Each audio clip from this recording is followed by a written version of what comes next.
안녕하세요, 여러분. 저는 막 30대 초반에 들어선 남자입니다. 여러분은 장애인에 대해서 어떻게 생각하시나요?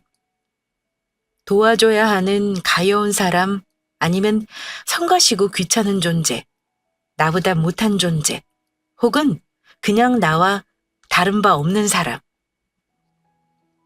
다들 장애인을 보는 시선은 다양할 테지요. 얼마 전까지만 해도 전 사실 비장애인의 시선으로 장애인을 바라봤어요. 어쨌든 나와는 다른 사람이라는 인식을 가지고 그들을 바라봤죠. 하지만 저도 그들과 같은 장애인이 될 거라고는 생각하지 못했습니다. 네, 맞습니다. 전 2년 전 사고로 한쪽 다리를 잃고 불구가 된 장애인입니다. 운명 같은 사고 때문이었죠. 끔찍하고 고통스러운 순간이었습니다. 그리고 그 사고로 인해 전 소중한 한쪽 다리를 잃게 되었으며 더불어 소중한 인연을 맺게 되었습니다. 그리고 저의 오랜 트라우마와 무거운 마음을 홀가분하게 벗어던지게 된 사건이기도 했죠. 제가 오늘 사연을 쓰게 된 이유는 바로 절 장애인으로 만들었던, 그러나 새로운 인생을 열어준 한 사건에 관해 말씀드리기 위해서입니다. 그럼 제 사연 시작하도록 하겠습니다. 제가 이 이야기를 시작하려면 먼저 제가 어릴 때 겪었던 아픔에 대해 먼저 이야기를 꺼내야 하는데요. 저는 꽤 무거운 짐과 죄책감, 그리고 트라우마를 안고 유년 시절, 그리고 청소년기, 청년기를 보냈습니다. 그 이유는 바로 제가 11살 때 사랑하는 동생을 잃었기 때문입니다. 물론 사고로 혹은 병으로 형제를 잃는 경우는 왕왕 있습니다. 그런데 왜 그것이 제게 죄책감과 무거운 짐을, 그리고 씻을 수 없는 트라우마를 주었느냐 하면 바로 그 현장에 제가 있었기 때문입니다. 제가 4살이 되던 해 10달간 배를 불룩하게 내고 다니시던 어머니는 어느 날 갑자기 꼬물꼬물 자꾸 앵앵 울어대는 작은 생명체를 안고 나타나셨습니다. 바로 제게도 남동생이 생긴 겁니다. 전 처음엔 참 신기했습니다. 조그만 손이 꼬물대는 것이 어찌나 귀엽고 사랑스럽던지 제가 만졌다가 더러운 것이 묻을까 참 조심스러웠던 것 같아요. 그러다 또 울컥 질투가 올라왔죠. 늘 제게만 집중되던 관심이 이 갓 태어난 갓난쟁이에게 쏟아졌으니까요. 하물며 동생은 태어날 때부터 몸이 약했어요. 나중에 부모님께 들은 이야기로는 한참을 인큐베이터에 있다가 퇴원했던 거라고 하더군요. 그러니 동생에게 더 신경을 쓸 수밖에 없었던 거죠. 그렇게 저희 형제는 다른 형제들과 마찬가지로 투닥거리며 자라났습니다. 저는 형이라고 동생에게 양보하기도 하고 가끔 심술을 부리기도 하는 평범한 형이었어요. 그런데 동생은 참 천성이 착하단 녀석이었어요. 제가 양보하면 고마워 형아. 형아가 세상에서 제일 멋져.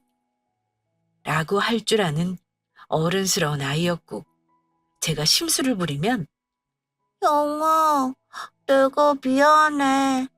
정말 잘못했어. 형아, 이거 다 가져.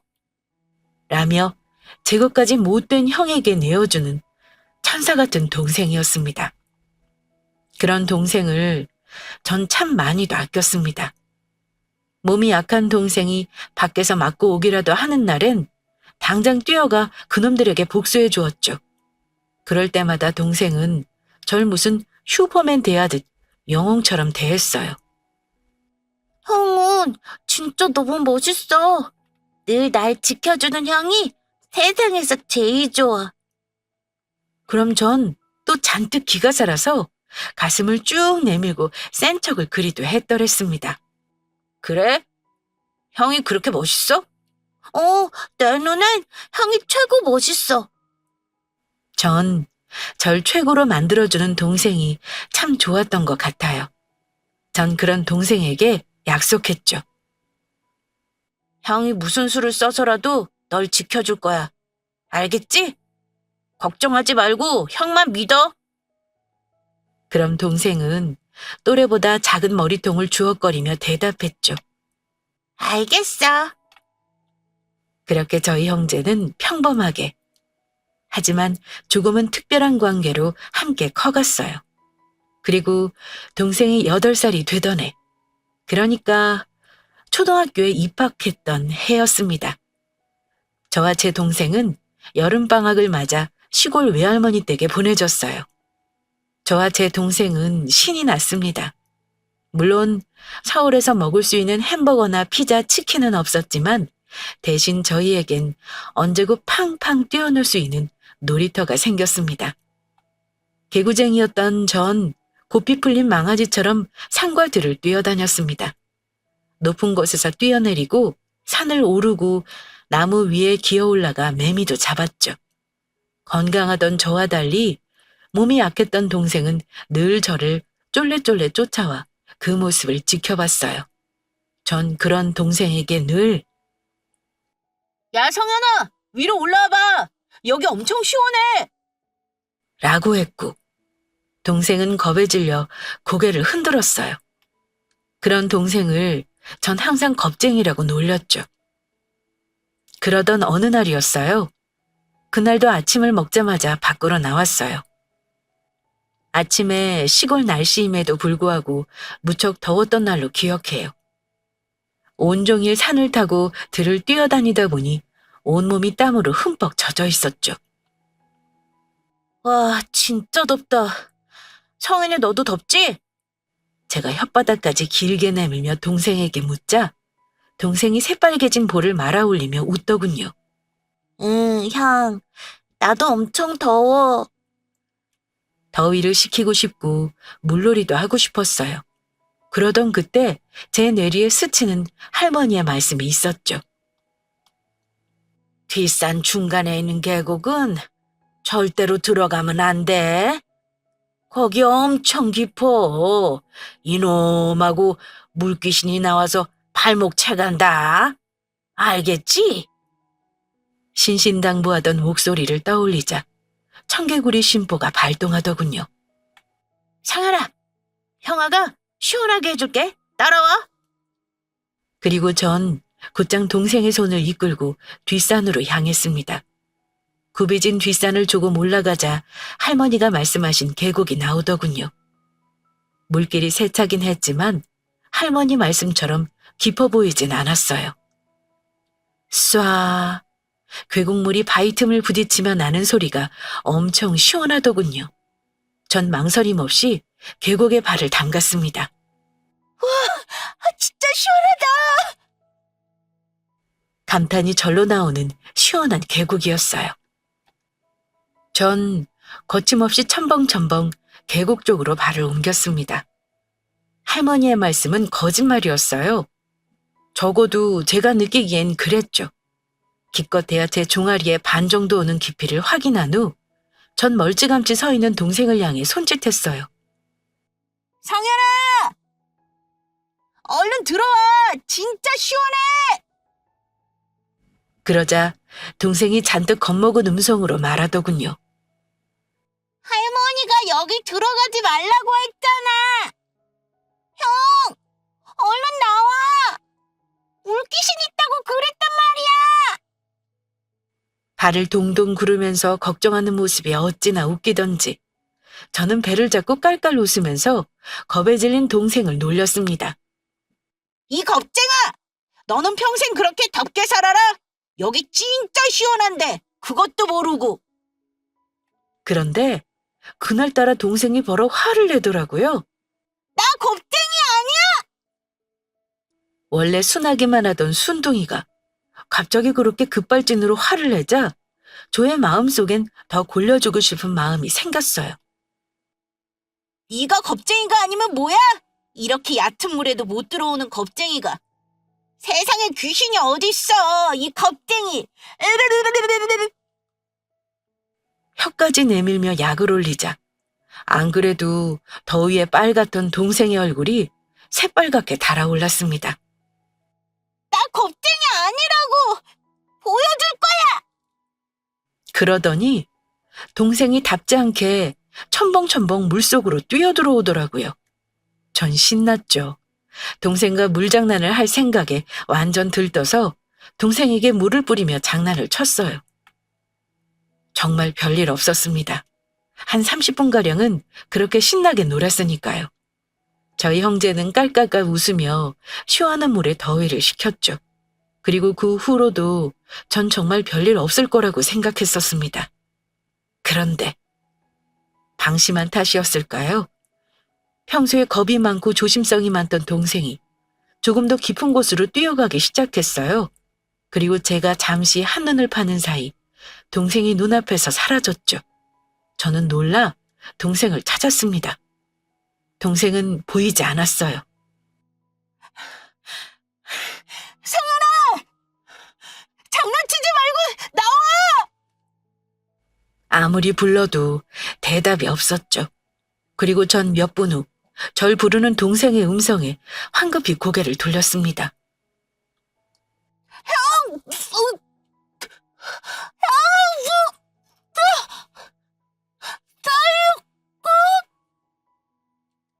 물속으로 가라앉은 몸을 억지로 버둥대며 동생이 절 부르고 있었습니다. 전 곧바로 뛰어갔어요. 그런데 그곳은 지금까지 저희가 놀던 곳보다 훨씬 더 깊은 곳이었어요. 발을 내디디자 저를 쑥 빨아들이는 것 같은 물의 깊이에 화들짝 놀라 몸을 물렸죠.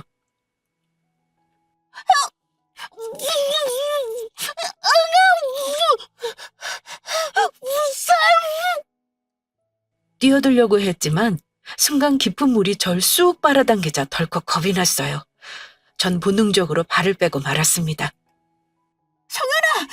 빨리 나와! 전 발을 동동 구르며 동생을 향해 손짓했어요. 하지만 동생의 손짓도 목소리도 점점 그 횟수가 줄어들었습니다. 결국 꼬르르르륵 물 위로 올라온 기포와 함께 동생은 다시는 허우적대지 않았죠. 성현아! 성현아! 동생의 움직임이 멈춘 주변은 고요하기만 했습니다. 전 그 자리에 주저앉고 말았습니다. 어린 심장이 쿵쿵 뛰었죠. 전 그렇게 눈앞에서 동생을 잃었습니다. 동생은 때마침 지나던 동네 아저씨들의 손에 의해 물 밖으로 건져졌습니다. 하얗게 질린 동생은 눈을 꼭 감은 채였고 빨갛던 입술은 파랗게 질려 생기를 잃어 있었습니다. 성현아! 물에 팅팅 부은 몸은 차갑게 굳어 있었죠. 동생의 장례는 서울에서 치러졌습니다. 부모님은 동생의 죽음에 무척 힘들어하셨어요. 그리고 동생의 죽음을 목격한 저에 대한 걱정으로 가득하셨죠. 정연아, 우리 정연이 가여와서 어떻게 하면 좋아? 어머니는 펑펑 우시며 저를 품에 안으셨습니다. 가엾다니. 전 어머니의 말에 어금니를 질끈 깨물며 생각했습니다. 성현이는 나 때문에 죽은 거야. 내가 그곳에 가자고 하지만 않았어도, 내가 깊은 곳에 들어가는 성현이를 말리기만 했어도, 아니, 내가 죽을 각오를 하고 용기 있게 동생을 구하러 들어가기만 했어도 성현이는 죽지 않았을 거야. 전 제 자신이 너무도 미웠습니다. 성현이 대신 제가 죽었어야 한다고 절 자책했죠. 그 자책은 영영 제 마음속을 떠나지 않고 머물렀습니다. 제가 어머니의 손에 이끌려 정신과 치료를 받기 시작한 것, 성현이의 장례식이 모두 치러지고도 한 달이 지난 후였습니다. 밤새 악몽에 시달리는 절 걱정한 어머니의 결정이었죠. 외상 후 스트레스, 외상 후 증후군, 제게 내려진 진단이었습니다. 어떠한 치료에도 그리고 위로에도 전 나아지지 않았습니다. 그저 동생을 죽음으로 몰아넣은 자신에 대한 자책과 환멸로 하루하루 썩어갈 뿐이었습니다. 동생이 없는데도 세상은 굴러가고 저의 몸뚱어리는 커져갔습니다. 전 또래 아이들과 다르지 않게 자랐고 공부도 열심히 해 좋은 4년제 대학에도 들어갔습니다. 마음속엔 동생을 살리지 못한 죄책감과 자기 멸시를 가득 담은 채로요. 남들과 똑같이 군대를 다녀왔고 복학을 했고 취업 준비도 열심히 했습니다. 그렇게 치열하게 세상을 살다 보니 그 사건은 조금씩 내리에서 지워져 갔죠. 전 모두의 촉각 속에 대학을 졸업했고 본격적인 취업 준비를 시작했습니다. 누구에게나 그렇듯 취업은 쉬운 일이 아니었습니다. 대기업 취업문에 걸려 수없이 낮아빠졌어요. 면접도 보지 못하고 서류 전형에서 떨어져 버렸죠. 취업 문은 좁고 인재는 넘쳐나니 그럴 수밖에 없다고 자신을 위로했습니다. 일단 어디라도 취직해 이 백수딱지는 떼고 싶긴 한데 한편으론 꼴에 좋은 대학을 졸업했다는 자존심에 아주 작은 회사는 들어가기 싫고 조금만 더 노력하면 더 좋은 회사에 좋은 조건으로 취업할 수 있을 것만 같다는 미련이 저의 발목을 잡았습니다. 전 제가 할 수 있는 모든 것을 취업에 걸었습니다. 정말 최선을 다해 노력했고 자격증과 연수, 어학연수까지 스펙을 만들며 피나는 노력을 했어요. 늘 취업에 미끄러지면서도 최선을 다했습니다. 그런데 노력의 결과였을까요? 제게도 기회가 찾아왔습니다. 바로 제가 가장 가고 싶어 했던 대기업 서류 심사에서 최종 합격했다는 통지였습니다. 전 뛸 듯이 기뻐하며 바로 부모님께 달려갔어요. 어머니, 아버지, 저 서류 합격했어요. 뭐? 그럼 이제 취업된 거야? 어머니가 놀라 물으시더군요. 아니요, 아직 면접이 남았어요. 면접만 통과하면 최종 합격입니다. 어머, 면접일이 언젠데? 아직 한 달 남았습니다. 그리 말하자 아버지가 걱정 가득한 얼굴로 말씀하시더군요. 면접도 붙기 힘들지 않나? 전 자신 있었어요. 누구보다 신체 건강하고 서글서글하고 호감 가는 인상의 저였으니까요. 게다가 지금까지 면접 준비도 상당히 열심히 했기에 면접 정도는 당연히 붙을 자신감에 차 있었죠. 그때 어머니가 제 손을 꼭 잡으며 그러시더라고요. 우선 붙든 붙지 않든 시간이 좀 있으니까 면접 준비 잘하고 또 시간 있으면 여행도 좀 다녀와. 너 지금까지 너무 고생 많이 했어. 응? 전 고개를 세차게 끄덕였습니다. 네, 친구들이랑 주말에 여행이라도 다녀와야겠어요. 머리도 식힐 겸. 전 친구들과 약속을 잡았고 친구들은 그간 고생한 저를 위해 1박 2일 짧은 여행 일정을 짰습니다. 결국 가까운 계곡으로 여행 장소가 잡혔죠. 전 동생 성현이가 죽은 후 한 번도 계곡에 가본 적이 없었습니다. 제가 머뭇거리자 모든 사정을 다 아는 제 친한 친구가 어깨를 툭툭 치며 말하더군요. 야, 임마 종현아, 너도 이제 그 트라우마에서 벗어나야지. 그러려면 가장 좋은 방법은 부딪히는 거야. 이번에 이 여행으로 이겨내고 그 용기로 면접도 잘 보자. 어? 전 절 생각해 말하는 친구의 설득에 반박할 수 없었어요. 그래서 마지못해 여행을 승낙했습니다. 그리고 전 최대한 가벼운 마음으로 여행을 떠나기로 결심했죠. 가는 날이 장날이었을까요? 여행을 약속한 이틀 전부터 장맛비가 참 모질게도 내리더군요.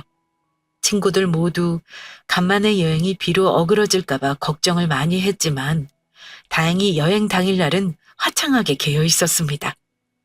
저희는 고기도 사고 술도 사고 아주 만반의 준비를 해 여행을 떠났습니다. 여행지는 정말 좋았어요. 폭포수가 흐르는 계곡과 돌과 바위가 어우러진 풍경, 자연이 만들어낸 모든 것들에 그간 취업 준비로 쌓였던 스트레스가 모조리 날아가는 기분이었습니다. 하지만 마음 한켠 11살의 여름 제 앞에서 죽어가던 동생의 모습이 아른거리기도 했어요. 갑자기 어두워진 제 낯빛에 친구 녀석이 다가와 맥주 한 캔을 건네더군요. 임마, 오늘 진짜 신나게 놀아야지. 어? 그래야지. 그렇게 저희는 물놀이도 하고 술도 마시고 맛난 것도 먹으며 여행을 즐기고 있었습니다. 그 계곡은 유명한 곳은 아니었는데 계곡을 좋아하는 사람들 사이에서 아름아름 알려지기 시작한 곳이었습니다. 저희 말고도 가족 단위 혹은 연인과 함께 온 무리가 보였죠. 상현아, 튜브 껴야지. 그때 찬방찬방 물속으로 뛰어들어가는 어린아이를 부르는 젊은 여자의 음성에 저는 심장이 쿵 하고 내려앉았습니다. 성현이. 제 동생과 같은 이름이었죠. 약 7살쯤 되어 보이는 죽은 성인의 또래의 사내아이였습니다. 새하얀 피부에 미소가 예쁜 아이였어요. 저는 맥주캔을 기울이다 말고 천진하게 놀고 있는 아이의 모습을 멍하니 바라볼 수밖에 없었습니다. 아이는 안전하게 튜브를 끼고 놀고 있었고 부모님의 보호 아래 있었죠. 전 죽은 성현이가 자꾸만 떠올랐습니다. 전 아이 또래 성현이의 모습부터 형아 최고를 외치며 졸졸 제 뒤를 쫓던 모습, 그리고 죽기 전 허우적대며 내게 도움을 요청하던 간절한 마음까지. 많이 잊었다고 생각했던 그 죄책감이 사실은 지워지지 않은 채 제 마음속 깊이 박혀 있다는 것 또한 깨닫게 되는 고통스러운 순간이었습니다. 정연아, 임마 뭐해? 그때 친구가 제 손에 빈 맥주캔을 쓱 빼앗으며 웃더군요. 제가 이미 다 비워버린 캔을 계속 들이켜고 있었던 겁니다. 정연이 이 자식 곧 대기업 입사한다고 밑장 깔게 하는 것 같은데. 어허이, 그러면 쓰라. 자, 마셔. 전 친구의 너스레에 웃으며 새 맥주캔을 집어들었고 아이에게 박혀있던 눈을 억지로 떼어냈습니다. 저는 시원한 맥주를 들이켜며 절 달랬습니다. 그래, 이미 지난 일이고 그날이 다시 돌아오지는 않는 이상 어떤 것도 되돌릴 수 없다. 이렇게 후회한다고 소용없다. 계속해서 자기 합리화하며 저를 위로했죠. 그렇게 전 아이에게 쏠려있던 신경을 돌리고 친구들과 즐거운 대화 속으로 빠졌습니다. 그런데 그때였습니다.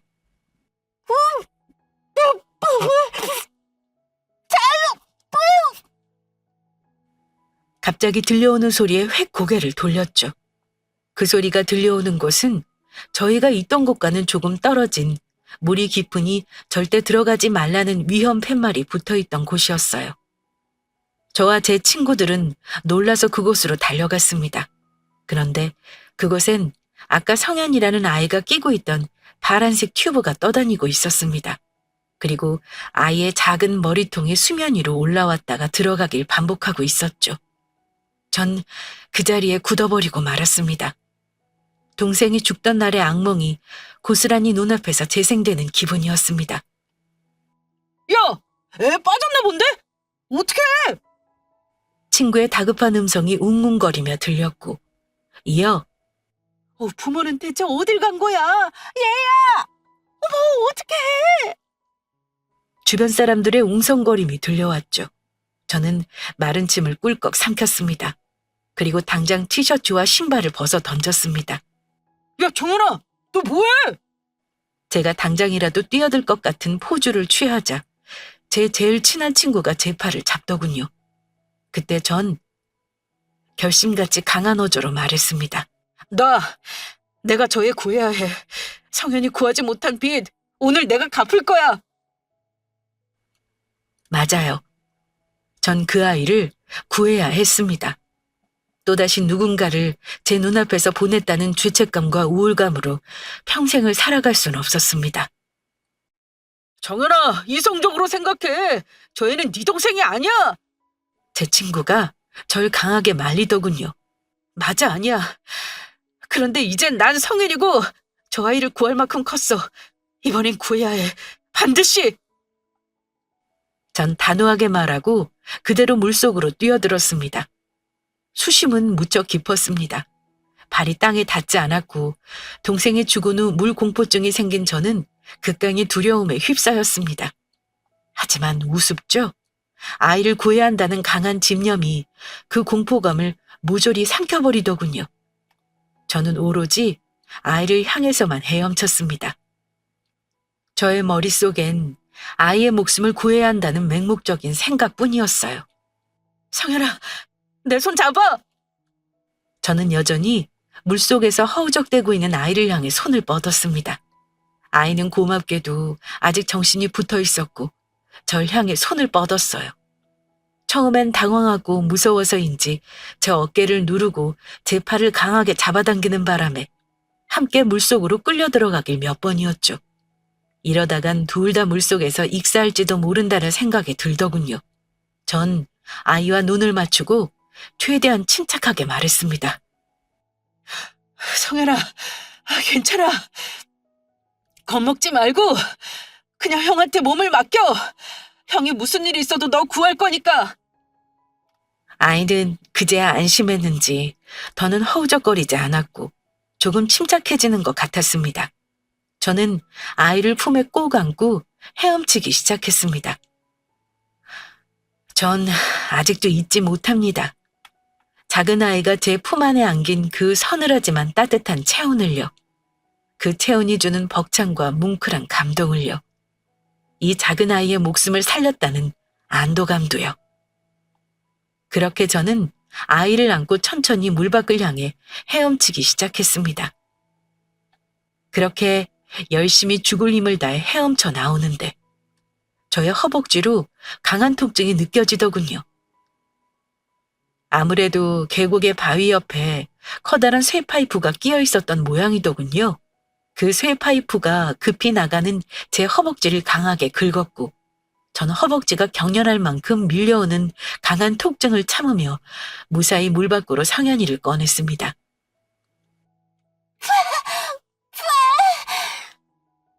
아이는 많이 놀란 듯 물을 뿜어냈지만 다행히 무사한 듯 했어요. 잠시 자리를 비웠다가 아이가 물에 빠진 것을 알고 사색이 되었던 아이의 부모들이 달려와 아이를 안아들었습니다. 성현아 괜찮아? 어떡해? 엄마가 미안해. 엉엉 우는 아이의 엄마와 감사합니다. 정말 감사합니다. 연거푸 저와 하늘에 감사하는 아이의 아버지의 목소리가 들렸어요. 저는 무사한 아이의 얼굴을 확인하고서야 자갈밭에 누워 안도의 숨을 벅차게 몰아내쉬었습니다. 다행이다. 정말 다행이다. 이 일로 저 때문에 제 동생 성현이가 죽었다는 죄책감을 모두 씻어낼 순 없겠지만 그래도 이번엔 죽어가는 아이 앞에서 겁쟁이가 되지 않았다는 것이 뿌듯하더군요. 이 두 손으로 아이의 목숨을 살려낼 수 있었다는 것이 너무도 신기하고 뿌듯했죠. 그렇게 거친 숨을 몰아내쉬고 있을 때였습니다. 정연아! 너 허벅지가! 친구가 놀라 제 다리를 봤죠. 경황이 없었던지라 친구도 이제야 제 다리에 깊은 상처를 본 모양이었습니다. 상처는 생각보다 깊었습니다.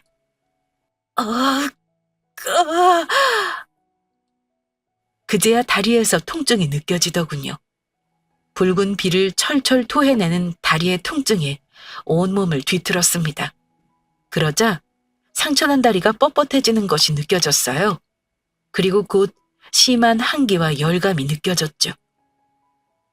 갑자기 밀려드는 증상에 정신이 혼미해질 지경이었습니다. 눈앞이 느슨하게 흐려지더군요. 그렇게 저는 정신이 뿌옇게 흐려지는 것을 느끼며 눈을 감았습니다. 제가 눈을 뜬 건 온통 주변이 새하얀 병실 아니었습니다. 처음 눈에 들어온 건 아주 하얀 천장이었죠.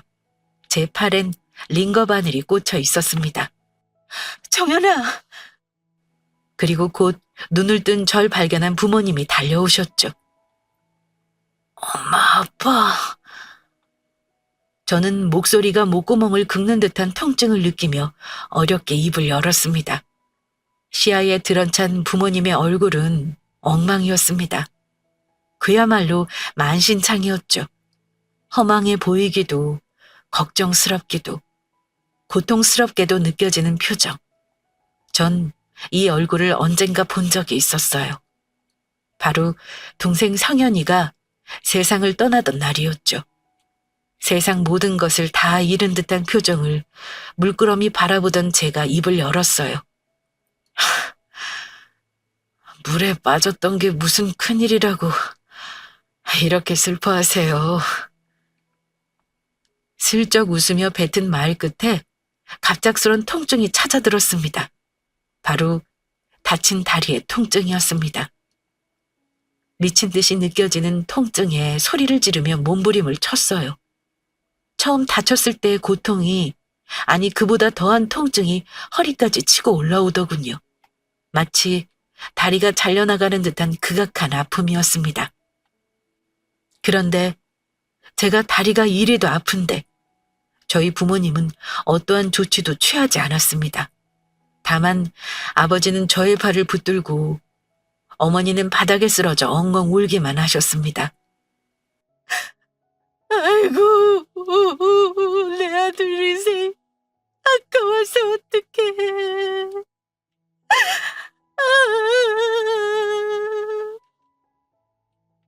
어머니가 탄식과 함께 바닥을 턱턱 치시며 통곡하시더군요. 그때 전 무언가 이상하다는 것을 느꼈습니다. 전 천천히 상자를 들어 다리를 보았죠. 그리고 전 곧 보게 됩니다. 하얀 붕대가 칭칭 감긴 제 한쪽 허벅지를요. 그리고 또다시 찌를 듯한 고통이 절 찾아왔습니다.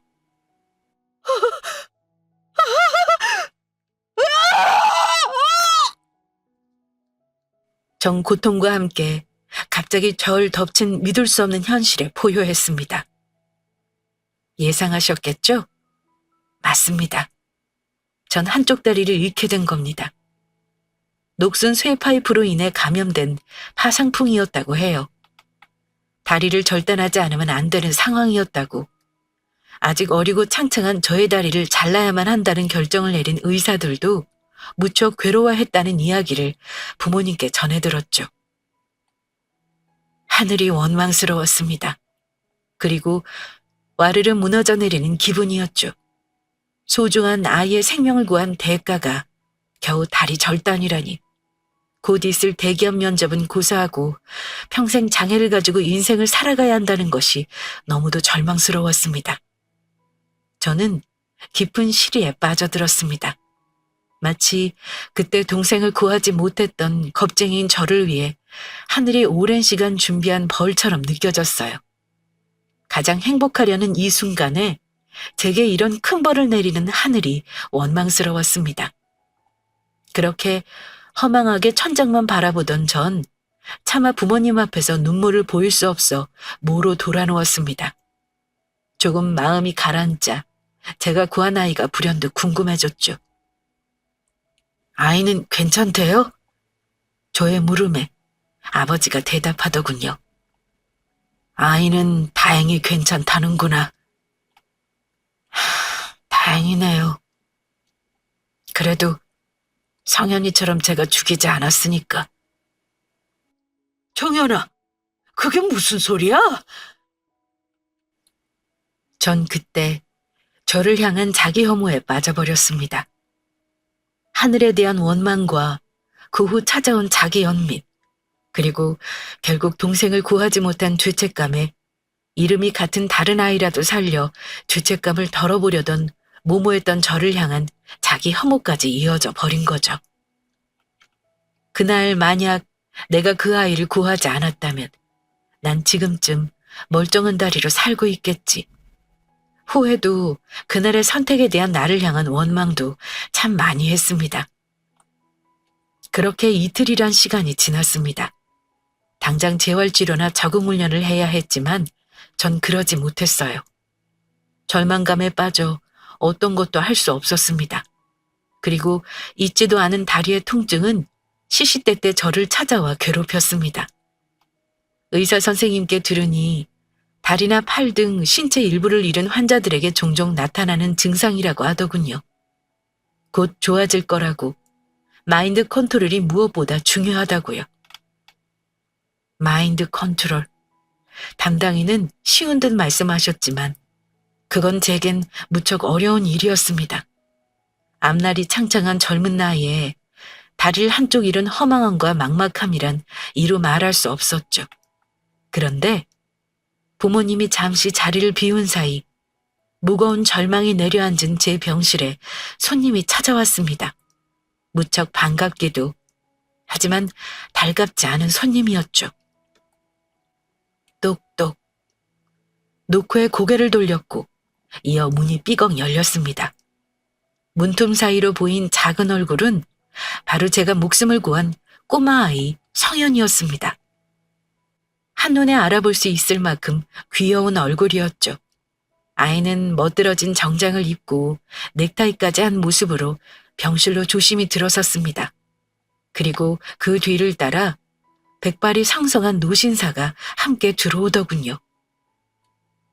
저는 힘없이 누워있던 상체를 반쯤 일으켜 침대 헤드에 기댔습니다. 제 침대 앞에 선 아이는 꾸벅 깊이 허리를 숙였습니다. 안녕하세요, 아저씨. 아저씨가 제 목숨을 구해주셨다는 이야기는 들었습니다. 정말 감사하고. 아이는 더는 말을 잇지 못하고 제 반토막 난 다리를 힐끔 쳐다보더군요. 그리곤 많이 놀란 듯 아이의 눈이 동그래졌어요. 당연히도 곧 울상이 되었죠. 아이의 눈에서 순간 11살 저의 모습이 비쳤습니다. 나를 이렇게 만들었다는 죄책감과 자신에 대한 분노, 그리고 참을 수 없는 미안함을 가득 담은 커다란 눈망울엔 맑은 눈물이 그렁그렁 맺혀 있었습니다. 아저씨, 저 때문에 정말 죄송합니다.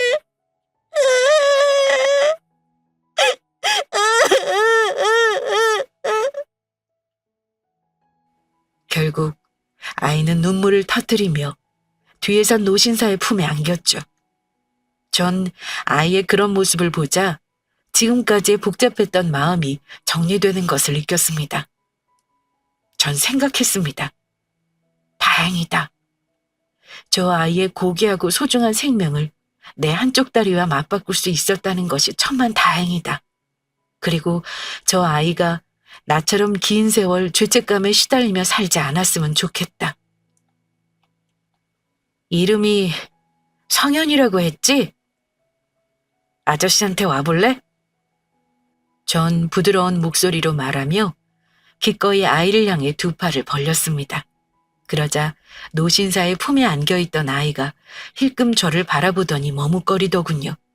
그러자 노신사가 아이의 등을 부드럽게 밀며 가봐, 성현아 라고 말했고, 아이는 그 허락이 떨어지길 기다렸다는 듯 와다다 달려 제 품에 꼭 안겼습니다. 물속에서 갓 건져낸 아이의 몸은 차가워 절 두렵게 했었는데 아이는 다행히 따뜻한 온기로 제 품을 데웠습니다. 저는 아이를 꼭 끌어안았습니다. 울컥 이유 모를 눈물이 치솟더군요.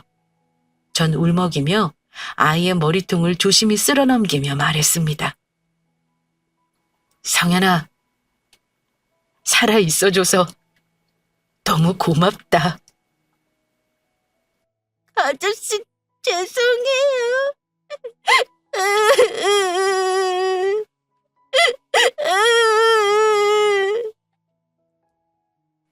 아이는 제 다리를 보고 무척 놀란 듯 계속 울어댔어요. 전 아이의 등을 토닥이며 눈을 맞추고 말했어요. 아니, 죄송하지 마. 네가 내 잃은 다리만큼 멋지게 살아준다면 아저씨는 너무 고맙고 보람될 것 같아. 그러니까 죄책감도 가지지 말고 힘들고 지칠 때면 아저씨 다리를 생각하면서 다시 힘내주면 그거면 아저씨는 충분해. 알겠지? 아이가 고개를 주걱거리더군요. 그 어린아이가 제 말뜻을 잘 알아들었을진 모르지만 전 아이를 향해 방긋 웃었습니다. 폭풍이 일고 있던 제 마음에 비로소 평화가 찾아오는 기분이었죠. 아이는 뒤늦게 뒤따라 들어와 제게 고개를 조아리며 감사의 인사를 전하는 부모의 손에 잠시 병실을 떠났습니다. 그리고 노신사와 저 두 사람이 병실에 남았죠. 전 그제야 의아했습니다. 이 노신사는 왜 여기에 남아있을까? 혹시 내게 무슨 할 말이라도 남은 건가? 전 물끄러미 노신사를 올려다봤습니다. 노신사는 그런 저를 향해 아주 깊고 공손하게 허리를 숙였습니다. 저는 성현이 할애비 되는 사람입니다. 제 생명 같은 손주의 생명을 구해주셔서 정말 감사드립니다. 누구보다 예의 바른 말투였죠. 저는 저보다 나이가 훨 많은 어르신이 제게 고개를 숙이는 모습에 어찌할 바를 몰라 몸을 들썩였습니다. 그때 노신사가 몸을 구부려 저와 눈을 맞추더군요. 그리고는 제게 하얀 서류 봉투를 건넸습니다. 제 손자를 구하다 다리를 잃으신 그 마음, 그리고 앞으로의 삶, 젊음, 어떤 것으로도 보상할 수 없다는 것 잘 알고 있습니다. 그리고 당연히 보상을 바라고 하신 일이 아니라는 것 또한 정말로 잘 인지하고 있고요. 전 노신사가 건넨 서류 봉투를 받아들며 물었습니다. 이게 뭡니까? 봉투를 열어본 저는 놀라지 않을 수 없었습니다. 시가 20억 상당의 건물의 부동산 서류였습니다. 이걸 왜 제게... 이야기 다 들었습니다. 곧 대기업 면접이시라고. 제 손주의 목숨값에도 그렇다고 정현 씨의 인생에 대한 보상에는 턱없이 부족한 금액이라는 것을 잘 알고 있습니다. 하지만 받아주십시오. 부탁입니다. 저는 화들짝 놀라 서류를 다시 봉투에 집어넣어 노신사에게 내밀었어요. 아닙니다. 아닙니다. 이건 못 받아요. 저도 어릴 때 사실 성현이와 이름이 똑같은 제 동생을 눈앞에서 잃었습니다. 그 죄책감에 시달리던 제 눈앞에 성현이의 사고가 목격되었고 저 또한 그 죄책감을 갚는다고 생각하고 한 행동입니다. 절대 이 건물 받을 수 없습니다. 긋고 사양하는 제 손에 다시 봉투를 쥐어준 노신사가 안타까운 얼굴로 말하더군요. 그런 사연이 있을 줄은 몰랐습니다. 그렇다면 더 받으셔야죠. 그런 일을 겪었다면 정말 목숨을 잃을지도 모른다는 걸 아시면서 한 행동이잖아요. 정말 작고 미흡합니다. 제발 받아주십시오.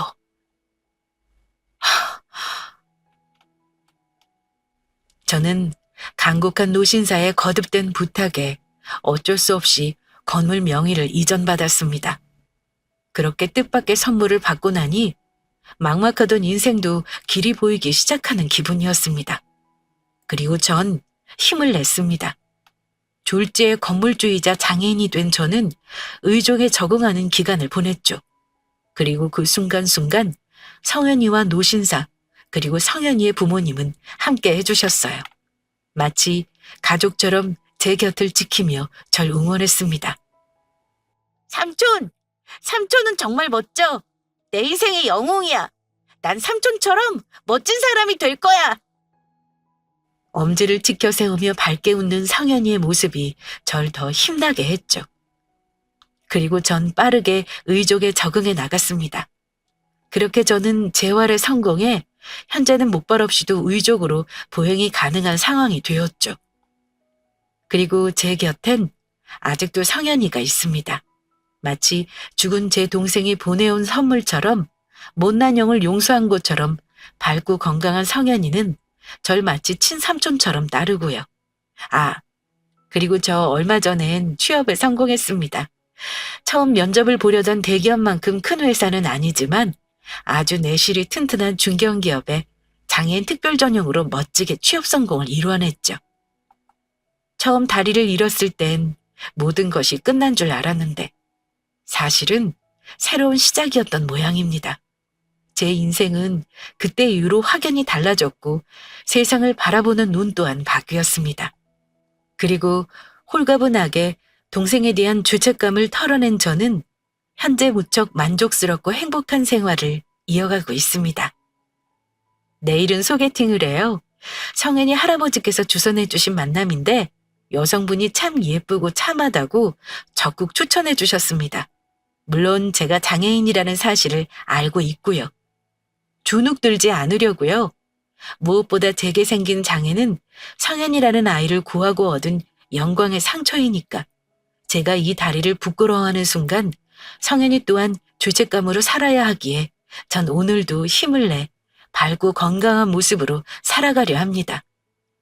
누군가는 저를 의인이라 치켜 세우고 어떤 누군가는 어리석은 선택을 해 인생을 망쳤다고 안타까워하지만 전 생각이 달라요. 그저 전 어떠한 선택을 하였고 그 선택으로 인한 결과는 제가 받아들여야 하는 부분이라고요. 그 선택으로 인해 전 다리를 잃었지만 의도치 않게 30대 초반에 20억 상당의 건물주가 되었고 또 잃었던 동생 같은 성현이를 얻었잖아요. 그래서 전 오늘도 의족을 힘차게 내디디려 합니다.